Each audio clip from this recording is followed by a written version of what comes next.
three different examples of what's in the book that I found just great advice. Prototype your life, try stuff instead of making grand plans. What do you mean by Yeah, that? yeah. And this literally is something that I wished I had known earlier. It just took me a long time to kind of arrive at this. Um, there's several different things. There is the kind of the immediate version of it that if you're actually physically making something like making a chair or making a kitchen remodel or writing a book, or you're going to make a song, or you're going to do a startup, all these things, they work better if you prototype them, meaning that you iterate your way to it. So instead of like, I'm going to do a business, okay, you write up a 5-year business plan and you borrow a bunch of money and you do your first hire. That's more likely to not work. If you decide, okay, I'm going to, in my spare time, make one little version of this and try it out on my friends, or to get one person that I'm aiming for as a potential customer to do this, and I'll see what happens.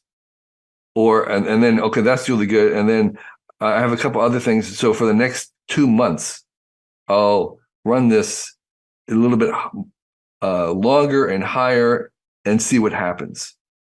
That way you are kind of managing the failure. You want to have lots of small failures instead of having a cataclysmic failure, because the likelihood of most things that we do is that they don't work. That's entropy. That's the beauty of where we are, is that we can only get to really great places by having failures along the way, by things that don't quite work as well.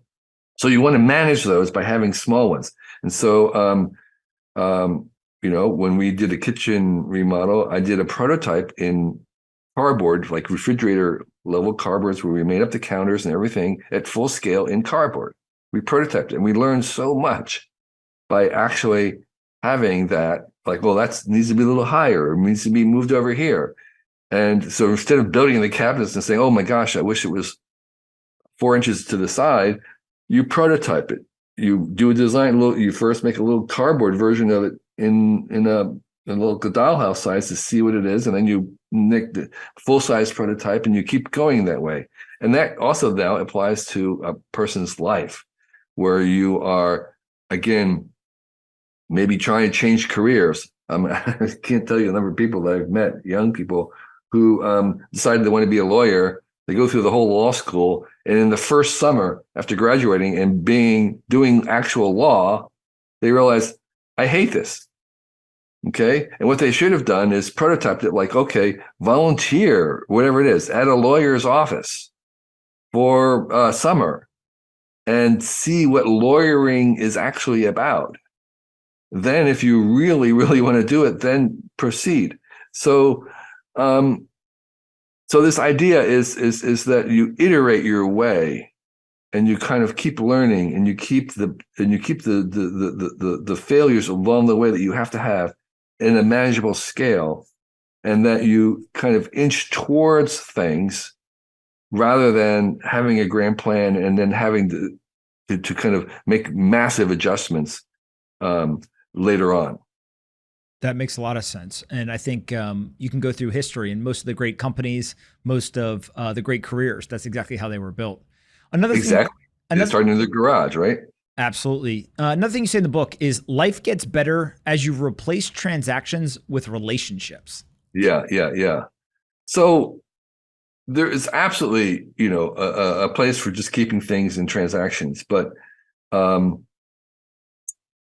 you could get your coffee from a machine, but there is something about having somebody that you know and see that knows you, that you have a relationship with. It's like, and so those are expensive in a certain sense. Those are costly. But if you can invest into them, it's one of the ways we make life better. And so it doesn't mean that all our transactions have to be relationships. It just means that the more we can shift things to having relationships, which are costly, the more we can afford that, the richer our life will be. You also say, and this is the last one that I'll bring up because I think people should really go read this book. It's a very quick read, but quite powerful. You say, speak confidently as if you are right, but listen carefully as if you are wrong, which to me just summarizes the idea of kind of being a lifelong learner. So you said, speak confidently as if you are right, but listen carefully as if you are wrong. What do you mean by that? You see this guy? His contractor insurance costs less. With Byberg, he pays just $35 a month. Get your instant quote online or over the phone and save with Byberg. You are right, but listen carefully as if you are wrong. What do you mean by that? Yeah. In the, I think it was Mark Andreessen's AZ16, they have this idea of, in their kind of discussions of strong opinions loosely held. It's very, very similar. Strong opinions loosely held. So you want to be able to inhabit an idea with confidence in order to communicate it, in order to, again, rehearse the idea, the possibility of it. But you have to do it in a kind of a humble way with this idea that you have to be ready to throw it out. You may be totally wrong. So it's I know it's kind of weirdly a humble confidence in some ways. It's a way of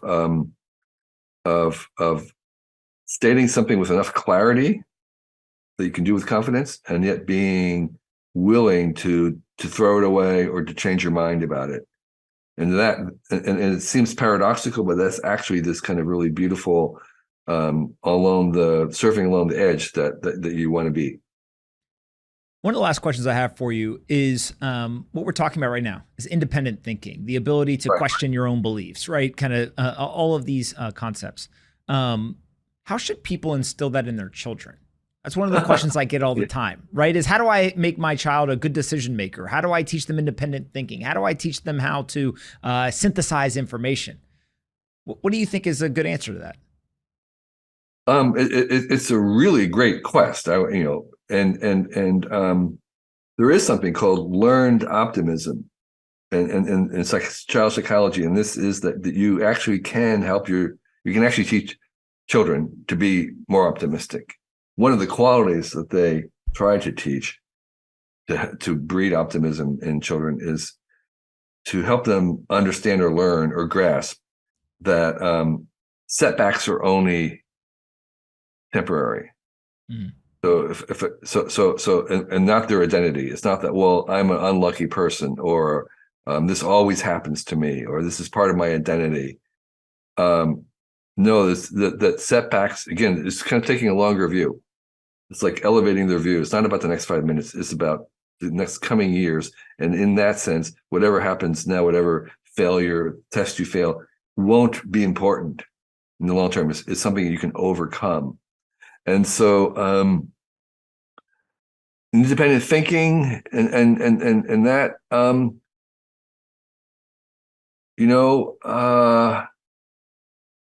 not sure what it is, but here's what I think is one of the few skills that we should have kids graduate with. I think with ChatGPT, we can see the answers become free and cheap, and machines are going to be the best thing for answers. So I don't think we want necessarily to be teaching kids how to find answers or make answers or come up with answers. I think the major skill that school should be teaching is how to learn, learning how to learn. And most importantly, each child should learn how to optimize their own way of learning. They should be very aware and cognizant and capable of applying the best learning strategy that for them, for all these different domains, whether it be a physical skill, a memory skill, a understanding skill, that each person graduate being very aware of what it takes for them to optimize their own learning. Part of that would be critical thinking, and part of that would be, innovative thinking. That would be part of that skill set of learning how to learn. So this is a shift from teaching knowledge and even teaching domain specific skills to the uber skill of learning how to learn. And that would be a huge thing. And right now, in my own survey, I have not found a single curriculum anywhere in the world that's actually doing that.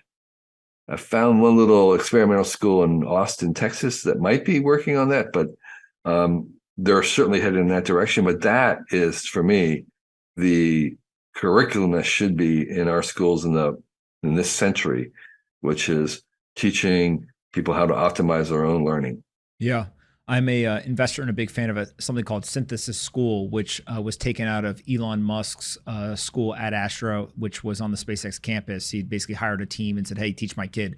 And what you're getting at is exactly what he wanted, right? It was like, teach my kids actually what is going to be valuable, not just to replicate and repeat, 2 + 2 = 4. Yes, they need to know math, but there's more to it than that. And so there was a session in that school where basically they would give the students some tools or kind of sit them down at a table and say, start, but they wouldn't tell them the rules.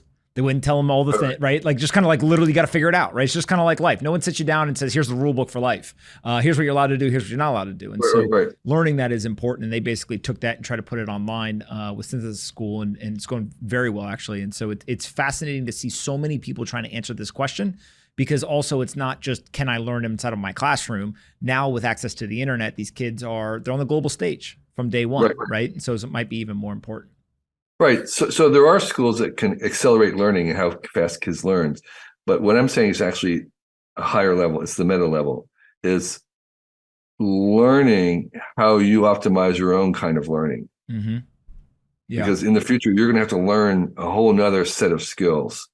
And so how do you optimize that learning of the new set of learning skills?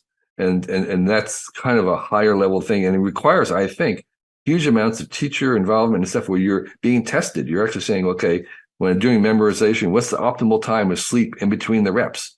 Okay, what's the, am I more an audible learning or a kinetic learner? And you're being tested and you're working with, and you're going through a program that is kind of like a performance, like an athlete. Mm-hmm. You're actually being measured and learning how you best learn, and then how to accelerate and increase that, and then how to learn the brand new kinds of learning. And that all wants to be very, very methodical, and there isn't that right now. Yeah, I completely agree.